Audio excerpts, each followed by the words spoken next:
sorry, video cut off, but I'm back.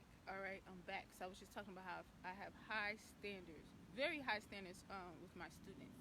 So all the excuses that they've been able to use for years, all of the ways they've been able to get out of doing what they need to do, the things that they believe about themselves. Uh, I can't sit still. I can't focus. I'm not able to do this, right? Especially if they're in special education. They've been having aid paraprofessional for a long time. They believe that they need it, right? So if you're having that situation, by the way, your goal is for your child to improve their behavior and their focus and their literacy, their academics so much that there's no need for a paraprofessional.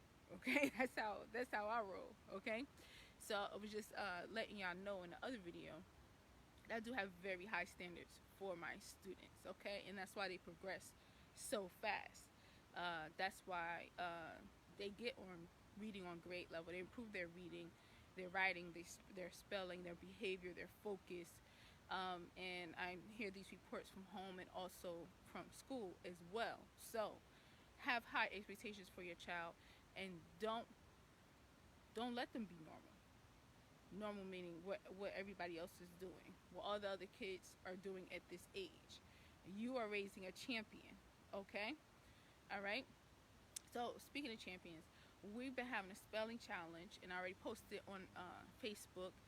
But I'm just going to acknowledge 3 students who won the spelling challenge. Now, in order to win the spelling challenge, Miss Rita gives you a hard word that's really above your grade level, okay? And whoever comes closest to spelling the word correctly, or if you spell the word correctly, then they are the winner, okay? All right, so the competition is heating up.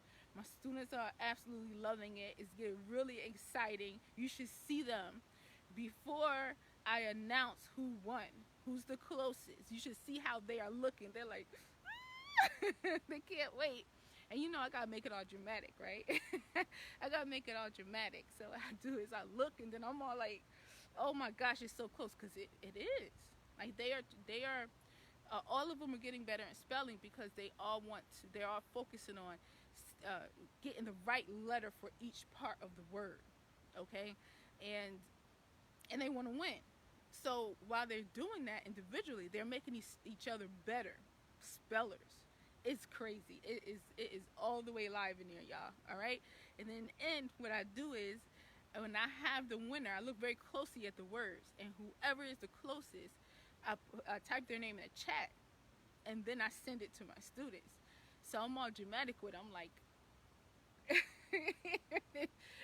put my finger is about to press the button, and you should see oh my gosh, you can feel the excitement and the nervousness behind the screen. It's so beautiful. I love my students, and I love to see them like that. And then when I press the button, send it in the chat, you hear them like, let's go. Most of my boys be like that, let's go. Okay, and I'm the champion. I'm the best speller out of all y'all. Now they're talking junk, right? I'm the best speller out of all of y'all, right? And my girls are a little bit more subdued, okay? The missionary does loud anyway, all right? But yeah, it's really amazing. So Mason, I'm going to announce him next on Facebook. Mason Bryant. And of course I get their mother's permission before I announce him. Mason Bryant is in 2nd grade going to 3rd grade. And he's improved so much in the time that we've been together in a lot of different areas. But he is such a champion. He's up for the challenge. He always wants to do better, and he's a leader in the group.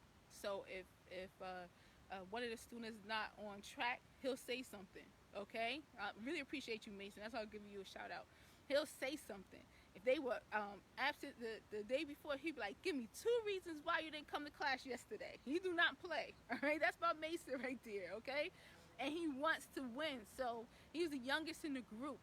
And the word was festivities. Mason is 2nd grade going to 3rd grade. And he won. So congratulations, Mason. Okay? And then Diana Lacey won yesterday, Friday. Okay, Friday on her birthday. Happy birthday, Diana, my princess queen in training. Okay, happy birthday.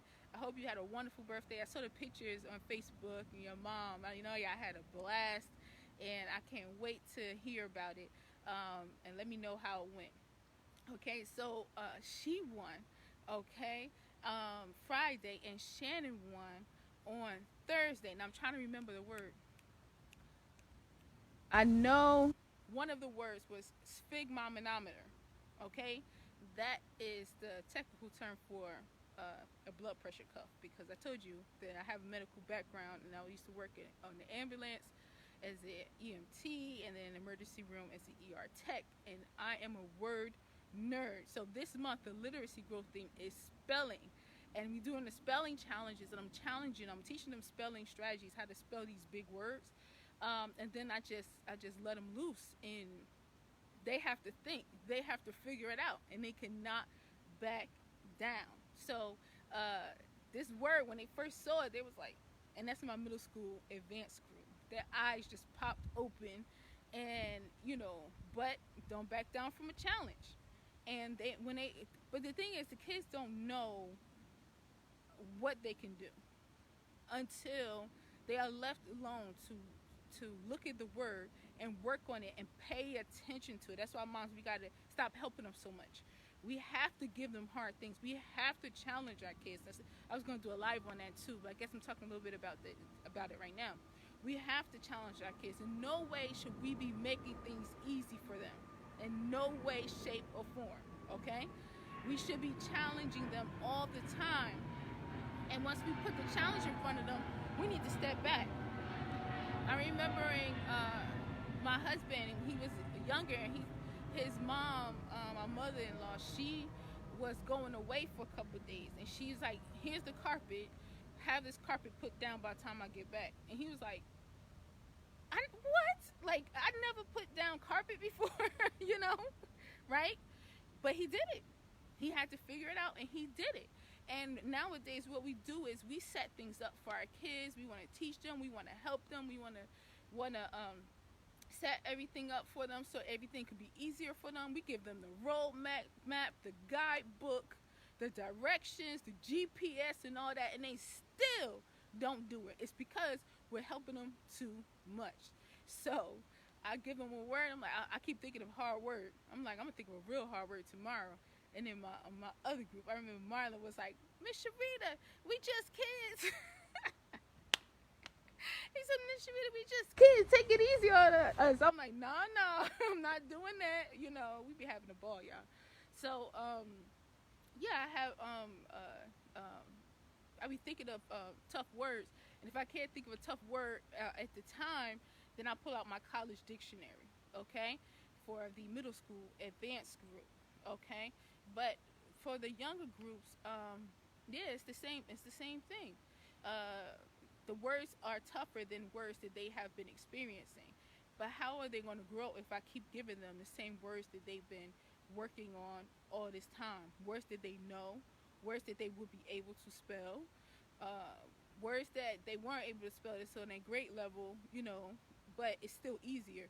No, I need to really challenge them and push them. So my students are not normal. This is part 2 of the live that got cut off when the question was, is your child's behavior normal? We don't want our children's behavior to be normal. We don't want our children's reading to be normal. We don't want our children to be in a classroom and like their reading is normal. Like say your child is in a classroom and a lot of kids in your child's class are reading below grade level, and your child is reading below grade level too. That's normal. Do we want that? No. We don't want our children to be normal. My students are not normal. Okay? No, absolutely not. Any behavior that's normal to other kids at your child's age, or other kids in your child's class, or other kids in your child's neighborhood that's not serving your child, that's not growing your child, and it has you and other people having low expectations of them, and they're operating at low expectations. Nope. The behavior has to go. It has to go. Is your child's behavior normal? Is their literacy normal? for their age group or for what's going on in the class. If it is, that's a no-no. We don't want, normal means common. So don't take comfort in that. And if you yourself are thinking, this is not good, I don't like this, something in your mom's spirit is like, I don't like this, this is not good for my child, I need this to change. And you're talking to the teachers and you're trying to figure stuff out, and they're like, no, that's okay. That's normal. No. Mm-mm. Do not accept normal. Normal just means, as I said before in a previous video, normal just means common. It doesn't mean that that's what what's best for your child. It just means that they see it in other children the same age. Do you want your child to be normal? Do you want your child to be like everybody else? Or do you want your child to be a champion? Because every child is a champion. Some of them, a lot of them just don't know it yet, because we're not operating and talking to them and coaching them like they're champions, okay? So if your child is normal right now and you want them to be a champion, you want them to be extraordinary, then that's what you want, then that's what you shall have, because you mama, right? And then I challenge you to create a new normal for your child. So a new normal would be that I have manners, that I show respect, that I always listen to my teachers, that I always get my work done on time, right? That I'm reading above grade level, okay? Your child reading below grade level, you shoot for reading at or above grade level. I like above, okay? Hello, Anika. Thank you so much for joining.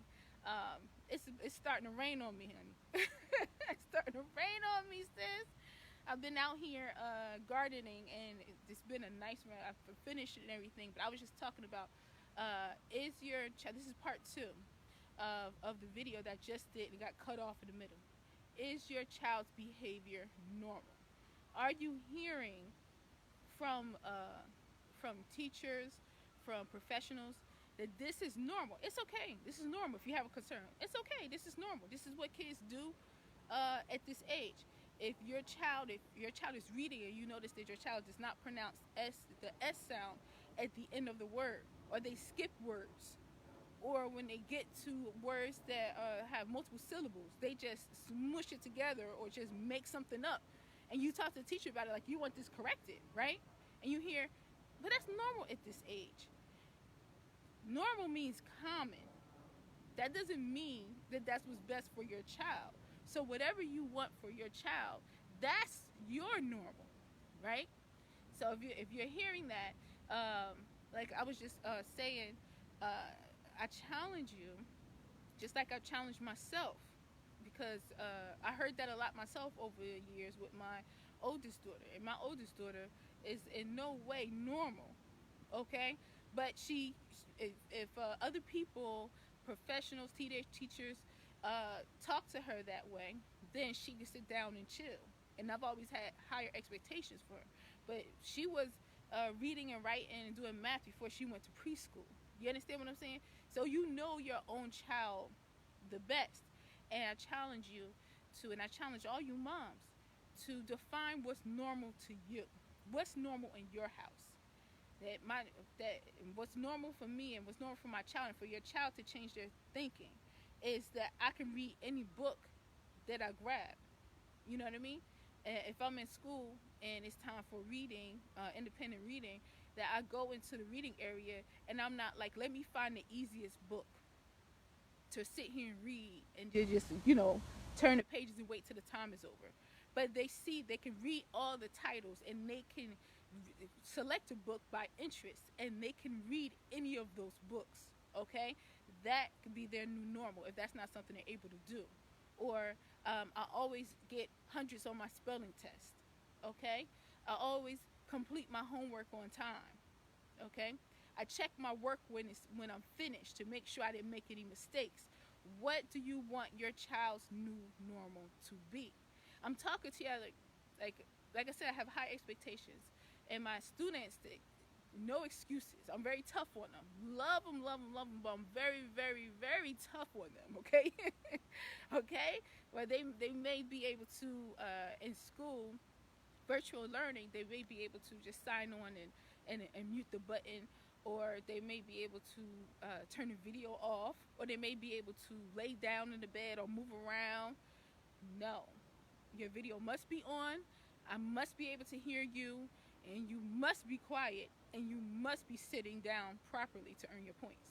Okay, so my students are not normal. I was just saying that. Okay, it's not normal. Okay, so whatever you want your child, don't go along with the crowd.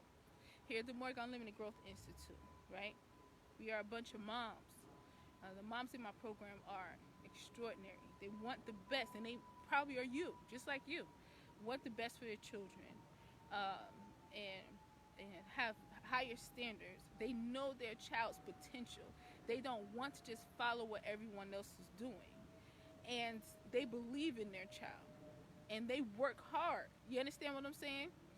So we are a bunch of moms who, just like that, we're improving our children's behavior and literacy, if literacy is an issue, as well, from home.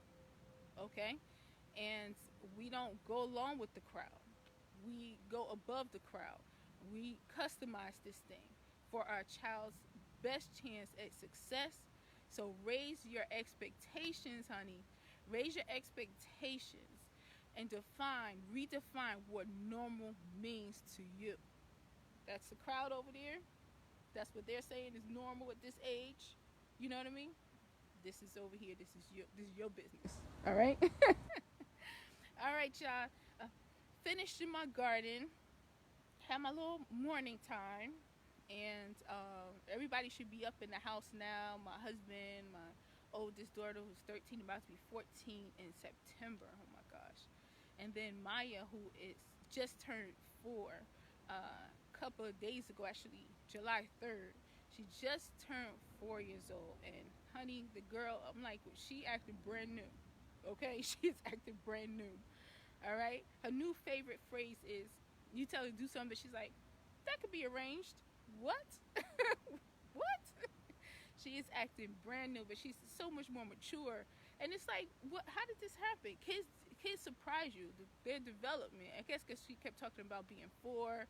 Am I 4 now? When I'm 4, I'm a big girl.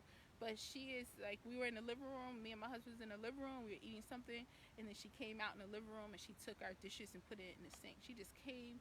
My baby, it felt like she was just in pull-ups not too long ago. You understand what I'm saying? So children to me are so precious. I love children. And my children are precious to me. And I would not ever go along with the crowd. I spent some time there. It did not work. I had to get out. All right. All right. Thank you, Anika, for joining once again, hanging with me. It's not raining too bad. It's a little drizzling a little bit. This week coming up, I'm excited by students. I probably have some new students coming in as well. And this month, like I said, the behavior growth theme for this month is have a self party. It's self-awareness, self-control, self-responsibility, and self-discipline. And our literacy growth theme of the month, that's why I keep having spelling challenges, and the kids is all the way live in these groups, all right, is spelling challenges. So they're learning how to spell multi-syllabic words. They've been learning all along, but I'm challenging them with really difficult words above their level, and I just give it to them and be like, spell it. Words they never seen before, spell it. I do not help them. You know, I teach them how to break the word up and the sounds and stuff, but I just give them a word and I say, spell it, because that's how we do up in here, all right? Okay, so good week ahead. I'm excited, and I'm going to end this chat right now with y'all and then go in, and I'm fasting, so I'm not going to have breakfast, but I'm going to go in and spend some time with my children and my husband. Have a beautiful Sunday. I hope you have a beautiful Sunday.